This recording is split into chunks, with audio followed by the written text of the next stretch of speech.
반갑습니다. 방금 목사님, 조 목사님께서 소개해 주신 이병진입니다. 반갑습니다. 제가 4년만 더 일찍 왔다면 홍근수 목사님을 직접 뵙고 안아드리고 이 시간을 맞이했으면 얼마나 좋았을까. 저한테는 그 4년이라는 시간이 너무너무 가슴이 저미는 시간입니다. 제가 8년을 진역을 살았지만 4년만 더 일찍 나왔으면 그런 아쉬움이 큰 자리입니다.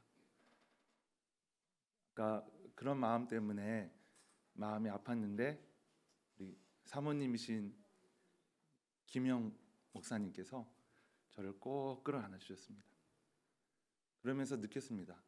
우리 홍근수 목사님께서 이 교수 이제 자네 왔구나. 잘했어. 그동안 8년 동안 사느라고 수고했어 라고 말하는 걸 느꼈습니다. 우리 김영 목사님 어디 계시죠? 예, 그렇죠? 예. 그래서 우리 김영 목사님하고 잠시 그런 교감의 시간을 갖고 바로 또 제가 여기 한 5시에 와서 폭포수 저기 어디죠? 거기가 아까 춤 췄던 장소가 거기서 이제 그걸 보면서 잠깐이지만 우리 홍 목사님과 있던 일들을 좀 회고하고 오늘 이 자리에 서게 됐습니다. 사실 여기 준비를 좀 나름대로 좀 해보고 싶었고 또 해왔습니다. 그래서 이렇게 쭉 글을 썼는데 좀 전에 시작 찬송가를 드릴 때 찬양 찬송가라고 하나요? 네. 그냥 와르르 무너졌습니다. 그런 것들이 다 또 백지장처럼 무너지고 제가 출소한 지 한 달 됐는데 처음 딱 한 번 울었습니다. 눈물이 그냥 나오더라고요. 아이들 우리 큰아이 둘째가 지원이하고 인규인데 이렇게 이야기할 때 막 울었어요.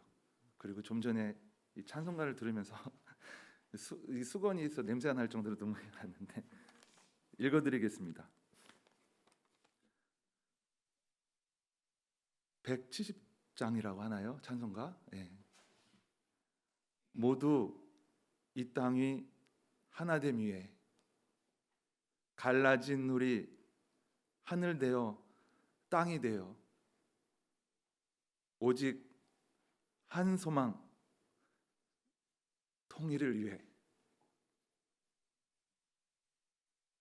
새 하늘 새 땅 만들어 가세요.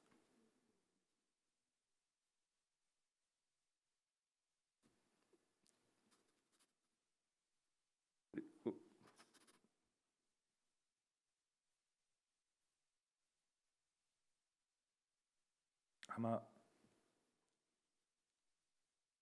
홍 목사님도 웃고 계시죠? 이 말씀을 꼭 여기 신도님들한테 저 우리 민족에 하고 싶은 말이었을 겁니다. 또 그렇게 저는 생각합니다. 우리 홍근수 목사님은 아니 제가 죄송합니다. 제가 평양에 갔을 때에도 이런 얘기를 했어요. 같은 우리 민족이니까 하나 되어 살았으면 좋겠습니다 하니까 그분들도 막 저한테 호응해 주시고 박수 쳐 주시고 그런 걸 느꼈을 때 우리 민족은 하나구나 라는 확신을 갖게 됐습니다.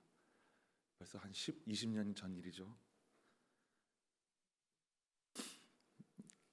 그때 제가 통일에 대한 것은 정말 생경하고 낯설은 거지만 제 가슴속에 각인된 그런 절실한 문제였습니다. 이런 모든 시발들이 어떤 문제들이 나라가 우리가 일본 제국주의에 또 미국 제국주의의 간섭과 전쟁과 민족적인 그런 여러 가지 실현 과정에서 민족이 분단되고 또 그런 것들을 제도화한다는 명목하에 국가보안법을 만들어내고 많은 시련을 주었습니다. 그래서 그런 일들 때문에 저 또한 8년이라는 시간을 감옥에서 살아야 했습니다. 무척 힘들었고 처음에는 무서웠습니다. 도망가고 싶었습니다. 제가 이 땅에 태어난 것을 정말 후회했습니다. 모든 것을 다 앗아가고 모든 것을 다 빼앗긴 느낌이었습니다.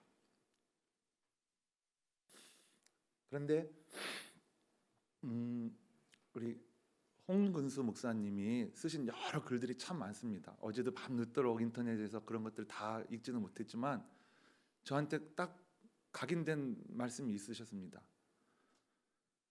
91년도에 KBS 심야 토론에 나가서 아까 잠시 영상에도 나왔지만 사상과 종교의 자유가 없는데 이게 어떻게 자유민주주의입니까? 자유민주주의 합시다. 그 말씀하시고 국가보안법 위반으로 옥고를 치르신 분입니다. 정말 너무나 상식적이고 너무나 당연하고 이건 뭐 엄청난 얘기도 아닙니다. 우리가 그런 시대에 살고 있습니다. 우리는 저 역시 마찬가지고 제가 정치학과 교수로서 학생들한테 늘 강조했습니다. 너희들은 민주화 이후에 세대들이다. 그러한 이제 수평적 정권 교체라고 하죠. 정치학적 용어로는 수평적 정권 교체에서 이제 정말 우리가 제도적으로 민주화가 됐으니까 마음껏 너희들 뜻을 펼쳐라 라고 학생들한테 꿈과 희망을 주려고 강의를 했습니다. 이렇게 우리나라에 또 제 자신이 국가보안법의 어떤 피의자가 돼서 8년이라는 시간을 옥고로 살았다는 건 상상조차 할 수가 없었습니다. 제가 강의하는 당일날 새벽에 갑자기 구속돼서 이제 됐는데 뒤늦은 후회, 절망 이런 것들을 많이 느꼈습니다. 국가보안법이 정말 여전히 살아있는 한 사상과 양심, 종교의 자유는 보장받을 수 없는 이 현실이구나 라는 것을 8년 내내 하루도 거르지 않고 긴장감 속에서 느끼고 보고 생각하고 다짐해 왔습니다. 그런 어려운 시간이 있었지만 제가 오늘 이 자리에 용기를 내서 우리 여러 신도님들, 성도님들 또 여러 선생님들한테 드리고 싶은 말씀은 홍 목사님이 그러시더라고요.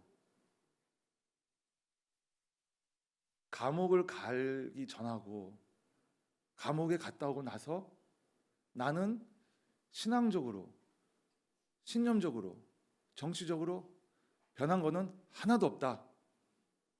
단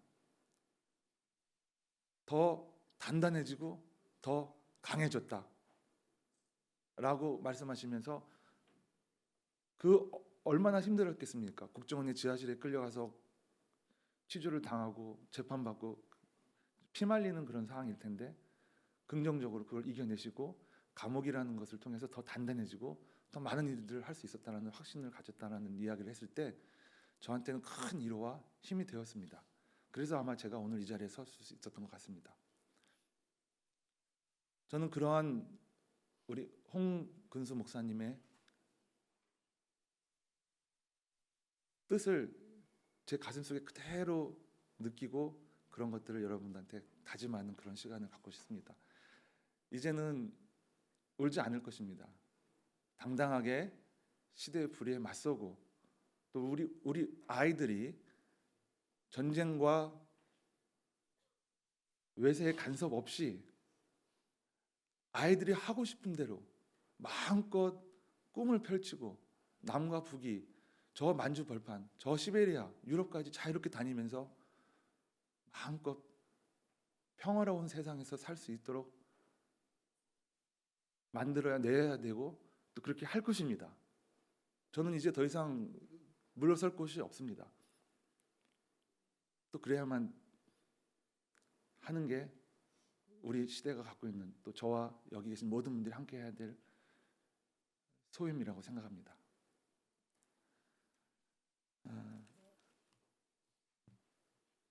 한 10분 정도 저한테 주어진 시간인데 조금 길게 말씀드리면 많은 분들이 좀 저에 대해서 궁금해 하십니다. 어떻게 대학 교수라는 사람, 또 어떻게 인도에서 유학을 하고 나름대로 정치학자로서 활동을 왕성하게 했던 사람이 간첩이 되고 그것도 17년간 활동했던 어마무시한 고정관념에 대해서 8년을 살았지? 뭐 과거에 이제 문익환 목사님도 계시고 임수경 씨도 이제 평양에 다녀오고 뭐 그랬지만 잘 알다시피 뭐 국회의원도 되고 뭐 길어야 징역이 뭐 3년, 5년 이 정도 살다가 뭐 특사로 나오고 뭐 그런 경향이 많이 있었습니다. 근데 그런 저를 보고 굉장히 경계하고 아, 쟤는 정말 뭔가 있는 것 같아, 뭔가 음흉해라고 하시는 분도 계십니다. 이런 공개적인 자리에서 사실 아까도 잠깐 얘기했지만 뭐 보안관찰법이니 뭐니 뭐 여러 가지 주시하는 분들이 많이 있고 뭐 공안기관도 저를 주시하고 있기 때문에 이렇게 공개적으로 이렇게 얘기하는 건 지금 이 자리가 처음인데 간략하게 제가 겪었던 상황들을 조금 정리해서 말씀드리면 저한테 딱 그 특정해서 그 다가온 그 죄명이랄까 국가보안법의 근거는 세 가지입니다. 첫째, 그러니까 그걸 다 합치면 이제 간첩 목적 수행이 되는데 첫째는 군사 기밀 유출이라는 그런 명목입니다. 군사 기밀이라고 하는 것은 제가 정훈장교 때 업무의 편의를 위해서 이렇게 갖고 있던 그런 이렇게 자료들인데 그걸 제가 처리를 못하고 뭐 깊숙한 곳에 어디다 뒀는데 압수수색하는 과정에 공교롭게도 그게 나왔습니다. 저는 그게 있는지도 몰랐고요. 군대에서 제대한 지는 제가 2001년에 제대하고 구속은 2009년에 됐으니까 그건 한 7, 8년 된 이후의 일이죠. 그걸 끄집어내서 CD 한 장에 있는 이제 군사 기밀이라는 건데 사실은 그게 뭐 별거는 아니라고 하지만 뭐 국정원이라든지 공안 기관에서 볼 때는 그게 군사 기밀이다라는 게 가장 큰 이제 심각한 증거 자료가 됐고요. 두 번째는 돈을 받았다는 겁니다. 공작금을 받았다는 건데 제가 인도 관련 공부를 하면서 인도에 자주 들락날락거리고 재정적으로 이제 좀 현지 조사를 해야 되고 몇 개월씩 이제 체류해야 되다 보니까 한번 갔다 올 때마다 뭐 이런 말씀 드려도 죄송하지만 한 돈 1,000만 원씩 들고 그렇습니다. 실제 지금은 인도 연구가 많이 활성화돼 있어서 연구 기금이라든지 이런 게 많이 좋아졌지만 그 당시에는 굉장히 익숙치 않은 지역이기 때문에 다 부모님들 도움 받아서 갈 형편이다 보니까 그런 상황에서 이제 책을 살 수 있도록 이렇게 도움을 좀 받은, 그러니까 돈을 좀 뭐라고 해야 될까, 비용이랄까요, 그런 것들을 이제 인도에서 좀 받았는데 그런 것들이 다 이제 공작금이 됐습니다. 검사는 그걸 갖다가 조선노동당 장학금이라고 그러더라고요. 세 번째가 이제 마지막으로 그 평양에 갔다 온 게 이제 좀 심각한 문제가 됐습니다. 평양에는 2차례 다녀왔습니다.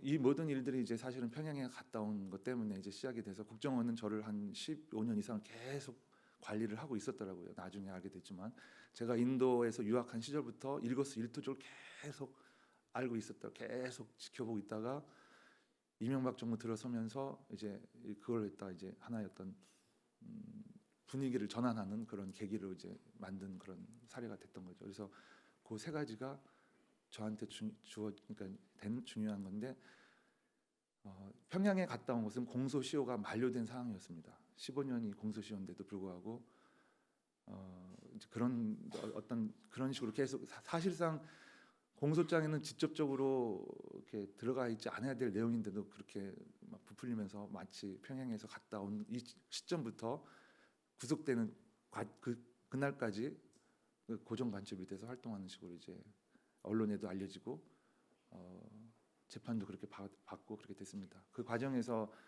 평양에 다녀오는 과정에서 조선노동당에 가입했다라고 이제 국정원하고 검찰에서 주장을 했는데 사실은 그게 제가 진술을 했습니다. 그 얘기는 뭐냐면 아니 평양에 갔는데 굉장히 동포에 따뜻하게 느꼈다. 그래서 그런 마음을 정말 순수하게 감사하다라고 편지를 제가 이제 써서 정말 감사한데 정말 이 다음에 통일이 되면 이런 뜻깊은 자리를 다시 만났으면 좋겠다 이런 취지로 이제 썼다는 것을 이제 제가 이야기했는데 그게 어느 순간에 충성서약으로 뒤바뀌더라고요. 우리 민족끼리 감사하다고 얘기하면 특히 실정법에는 그게 무슨 충성서약이 되는 걸 그때 처음 알았습니다. 뭐 정황을 얘기하자면 뭐 대충 그런 내용인데 사실 이제 재판 받고 또 8년이라는 이제 징역을 살아야 되니까 그건 현실이기 때문에 이걸 어떻게 이겨낼 것이 뭐 이런저런 고민들을 많이 해왔고 또 그렇게 할 수밖에 없습니다. 그런데 이제 제가 지나고 보니까 아까 제가 서두에 잠깐 말씀했듯이 별거 아니구나. 처음엔 되게 저도 주저하고 도망가고 막 그랬다는 말씀을 드렸지만 징역 살고 보니까 8년 별거 아닙니다. 우리 민족이 겪고 있는 우리 아이들이 앞으로 짊어져야 될 전쟁과 어떤 어마무시한 압력이랄까요? 압박이랄까요? 이런 거에 비하면 제가 겪는 8년은 아무것도 아닙니다. 만약에 제가 또다시 8년을 산다고 했을 때 그럼에도 불구하고 정말 우리 민족이 평화가 이루어질 수 있고 자유로워진다면 전 기꺼이 가겠습니다. 왜냐? 그거에 비하면 8년은 너무너무 우리 민족이 겪고 있는 고통은 아무것도 아니기 때문입니다. 그래서 저는 그런 일을 꼭 해야 될 사명을 갖고 있고 그러한 약속을 우리 홍근수 목사님한테 하려고 오늘 제가 초대되었고 우리 하늘에 계신 홍 목사님께서 저를 불러오신 것 같습니다. 그러한 저희 감정들이 이렇게 함께 뒤섞이면서 저도 모르는 사이에 눈물이 나오지 않았을까. 이건 제가 뭐 울고 싶어서 그런 게 아니라 뭐 어떻게 제가 어머니가 드라마 보시면 막 어떤 때는 우세요. 어머니 뭐 그런 거 보고 이렇게 우세요. 저거 다 거짓말이에요. 여자들은 좀 이렇게 감수성이 예민해. 남자하고 틀려 하면서 흉을 보는데 제가 이렇게 눈물이 해픈 남자라는 것도 오늘 처음 두 번째 깨달았습니다. 반주자 선생님, 우리 아까 했던 노래 한 번만 더 불러서 다 같이 한번 부르면 어떨까요? 그런 이 노래를 가늠하면서 저의 증언과 감사와 기쁨과 또 국가보안법을 없애야 제가 겪었던 이런 일들, 이런 불행들이 우리 모두한테 오지 않을 거라는 그런 확신을 담아서 또 그래야지만 우리가 평화를 만들 수 있고 통일의 길로 갈 수 있다라는 의지를 담아서 이 노래를 170장 새 하늘 새 땅 하나 될 우리 부탁드리겠습니다. 반주.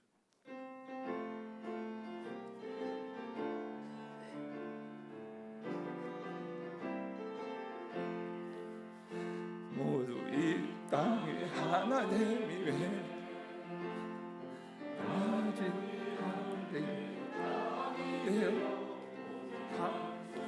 하늘을 위해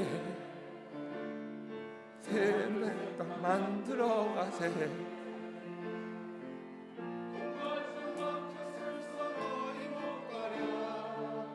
사람이 되어가네.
여러분, 평화는 초현실적인 게 아닙니다. 우리의 절박한 삶입니다. 그리고 고맙습니다. 8년 동안 많이 외로웠고 그랬지만 오늘 여러분이 이렇게 들려주는 노래 들으니까 아, 나는 혼자가 아니구나.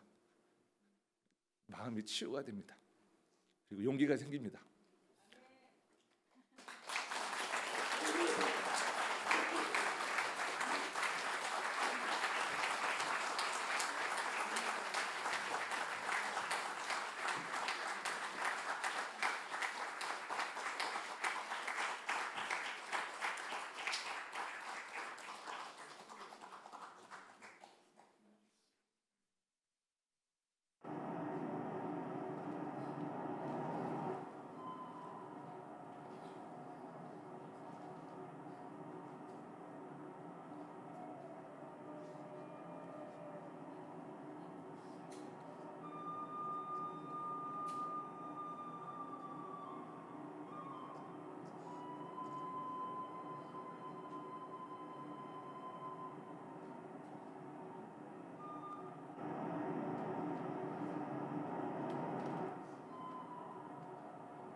그런 날도 있었어요.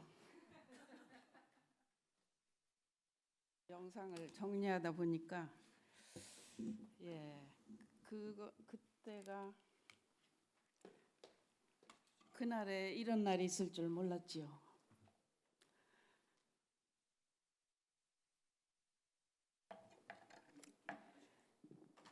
오늘 추모해 주신 우리 김종일 선생님, 민지, 이병진 교수님, 참 제 마음이 뜨거워졌습니다. 이병진 교수님 어디 계시더라? 큰 감옥에, 작은 감옥에서 나오셨지만 이제 큰 감옥에서 하셔야 돼. 네, 그런 나라입니다. 여러분들 그렇게 따스한 가슴으로, 저보다 어쩌면 더 짙은 그리움으로 그렇게 나눠주시니까 제가 많이 위로가 됐어요. 옛날에 감옥에 면회 갔을 때 권사님들이 너무너무 우시니까 제 눈물이 없어지더라고요. 그래서 고통을 함께 나눈다는 말, 또 눈물을 대신 흘려준다는 말이 너무 실감나서 다 우시니까 저는 이렇게 손수건을 드렸어요. 그리고 저는 안 울어도 됐어요. 그래서 이렇게 힘든 시간을 함께 나눠주셔서 너무 감사하고요. 저는 여러분들을 대할 때마다 가족이 뭐 더 그런 거 없었어요. 뭐 홍 목사님 나한테 미안하단 말 한 번도 안 했고 고맙다는 말 한 번도 안 좋은 말은 다 여러분들에게 하고 가신 것 같은데, 그래서 제가 견디는 데 좀 도움이 되는 것 같아요. 저한테 별로 그렇게 아이고 미안해요 여보. 제가 말할 때마다 흉을 많이 봐서 보시오? 흉 보시오? 이랬기 때문에 제가 맘 놓고 흉을 또 봅니다. 홍 목사님이 제게 준 것은 자유밖에 없어요. 정말 자유롭게 우리는 살았어요. 저희 가족들이 여기와 앉아있지 못하지만 오늘 제 미국에 있는 딸과 외손녀가 추모의 편지를 보냈어요. 여러분들과 제가 나누고 싶고요. 그래서 저와 딸과 손녀와 3대가 여기 있다고 생각해 주시면 되겠습니다. 그 손녀가 쓴 편지를 간단하게 썼어요. 제가 아침에 번역을 해가지고 제대로 전달이 안 되겠지만 들어보세요.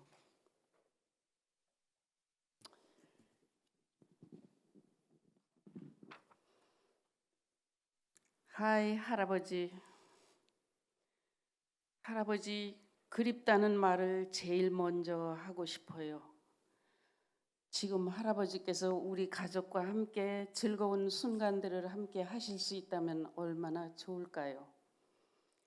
특별히 쌍둥이 기리와 찬이가 자란 것을 보시고 엄마가 직장에서 뛰어난 일을 하고 있음을 보시면 좋겠지만 그래도 우리들을 자랑스럽게 생각하시리라 믿습니다. 최고의 할아버지가 되어주신 것에 감사드립니다. 저는 할아버지의 사랑과 친절하심이 가장 많이 기억납니다. 저희 손주들이 자라서 말이나 행동이 할아버지를 실망시키는 일 없도록 살겠습니다. 이 세상 좀 더 살기 좋은 세상으로 만드는 데 힘쓰겠습니다. 할아버지께서 물려주신 유산은 제게 그리고 다른 이들에게 빛으로 기억될 것입니다. 사랑해요 할아버지. 외손녀 산이 올림. 딸은 좀 길게 썼는데 제가 중간중간 줄여가면서 읽어드릴게요. 긴 하루 피곤하실 것 같아서. 아빠를 추모하며 딸 정화가 보냈습니다. 아빠가 돌아가신 지 어느덧 4년이 됩니다. 저는 요즘도 교회 가서 어떤 찬송을 부를 때면 목이 메이고 눈물이 고입니다. 중간 생략하고요. 아버지는 무엇이 옳은지 흔들리지 않는 확신과 무슨 말을 해야 할지 한순간의 머뭇거림도 없었습니다. 아버지는 말과 현실이 따로따로가 아니었습니다. 언젠가 이름 없는 작은 단체 회원 한 분이 제게 한 말이 생각납니다. 홍 목사님은 아무리 하찮은 단체라도 도움을 부탁드리면 한 번도 거절한 적이 없었어요 라고 했습니다. 생략하고 저의 아버지 홍근수 목사님은 그의 생애의 수많은 날들을 한국의 콘크리트 바닥에서 가톨릭 신부님들과 불교 스님들과 나란히 앉아 평화 통일과 민주화를 위해 손잡고 외치셨습니다. 종교가 따로 없었습니다. 조국만이 있었습니다. 저희 형제들은 아버지의 외치는 쉰 목소리를 잊을 수 없습니다. 그가 계셨던 곳은 집보다 교회보다 거리와 군중 속이었답니다. 미국에 계실 때는 백악관 앞에서, 유엔 앞에서, 한국에서는 청와대 앞, 미 대사관 앞, 매항리, 평택, 광화문, 서울역 광장 등, 그리고 감옥이었습니다. 그것만은 아니었지요. 목사님으로서 결혼식, 장례식, 세례식 등 많이 하셨습니다. 시간이 허락된다면 낡은 올간 또는 피아노 앞에 잠깐 앉아 반주하며 노래도 잘 부르실 줄 아는 분이었습니다. 데모만 하는 목사님은 아니었고 더욱이 데모가 좋아서 하신 적은 한 번도 없을 것입니다. 아버지를 찾으려면 집으로 안 가고 거리나 광장 어딘가로 가면 먼 발치에서부터 그 쉰 목소리가 들을 수 있었습니다. 지금 아버지께서 살아계시다면 트럼프에게 대해서도 한 말씀 하시지 않겠습니까? 그의 허풍과 거짓과 미국 우월주의에 대해서 말입니다. 그리고 오늘도 양키 고 홈 나우를 외치셨을 겁니다. 그는 무엇보다도 박근혜를 탄핵한 국민들을 자랑스럽게 보셨을 겁니다. 아빠는 박근혜가 대통령으로 당선 발표가 나던 날 새벽에 병실에서 벌떡 몸을 일으켜 병원이 떠나갈 듯 분노의 고함을 치셨고 의사도 간호사들도 못 말려 녹색병원이 뒤집혔다고 합니다. 아버지는 이미 박근혜를 당선되는 순간 탄핵을 하신 것입니다. 이날 오늘 평통사가 제정한 홍군수상을 사드를 반대하며 한반도를 평화의 땅으로 지키려고 투쟁해온 소성리 마을 분들에게 드리게 됨을 기뻐하실 겁니다. 그리고 평화 통일의 비전을 확고하게 간직하고 살아가는 평통사와 향림교회들의 그 특유의 천진난만한 웃음으로 하늘나라에서 응답하시리라 믿습니다. 아빠가 그립습니다. 아직도 힘든 길을 걸어가고 있는 여러 동지들에게 그의 영혼과 천진한 웃음이 격려와 응원이 되기를 간절히 바랍니다. 고맙습니다. 미국에서 홍정화 드림.